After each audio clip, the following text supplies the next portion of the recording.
Subscribe कीजिए हमारे channel को और दबाइए इस बेल आइकन को हमारा आने वाला वीडियो सबसे पहले देखने के लिए।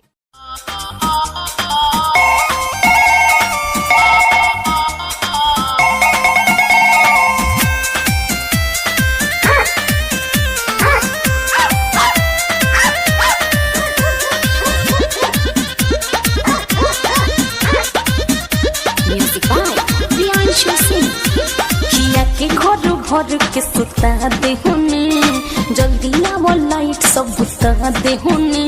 करे धक धक करता डरपो कहीं के खिया के घर के सुता दे होने जल्दी आवो लाइट सब बुता दे होने के मर भाई बेकार है पकड़ा जाए मानवा में डर हो होता बदल राती के 12 बोल के रोकता तोरा पीछू अरवा कुकुरा दुगो भोपा तमाठा का भेली डाल दो ना पैसा तो हर बाप दी है सुतल बादू और ये बाप तोरा खोखता अरे उनका दामन बाबू तैला काहे कराओ तोरा पीछू अरवा कुकुरा दुगो भोंकता सुतल बादू और ये बाप तोरा खोखता हर बुढ़वा मोर खाने झूठो के ई देह तोहर खोखा बाड़ो का जान दे कुछ न होई बा सफा बोका बाड़ो कटले बिया रास्ता हमर करिया बिलाई सच जाता रहना ठीक भावे जाए पकड़ाई हम पैसा न बोले के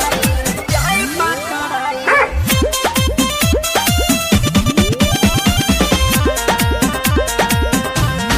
ए जंगला पर के चढ़ जा छत पर दिल भर जाने हो ऊपर तरह बिछवले बनी हो अंकुर हटू देखली केहू त पूछी हमके छोड़ देगा तेहू ना कहबे दीवाना होई तोरा तू जाना तेरा देखे बढ़त में खेतीला हमार रोकता मरते नहीं खो हमारा इसक हो खता सच्चे कहे तोरा पीछू आरावा कुकुर दुगो भोंकता काटी ना सुतल बादू और ये बाप तोरा खोखता चुपचाप आ जा तोरा पीछू आरावा कुकुर दुगो भोंकता सुतल बादू और ये बाप तोरा खोखता अरे प्यारे का प्राण ने देखा रे अरे ना हो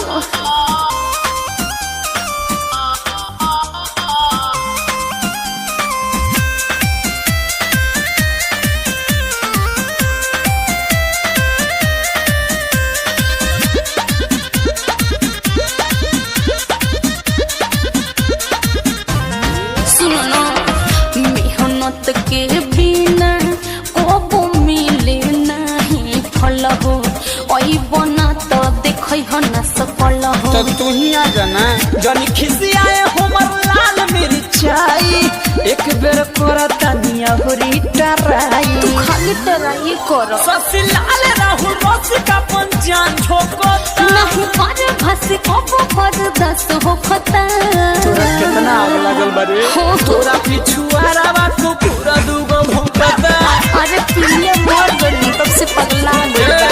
सुतल बादू और ये बाप तोरा खोखता तब बुढ़ारी में नींद कहाँ पड़ेला हो तोरा पीछू आरावा को पूरा दुगो भोंकता सुतल बादू और ये बाप तोरा खोखता हाय तर कुत्ता दिया तर पिता जी दोनों जाने के सारे लोग छोप दम बड़ा होती कोई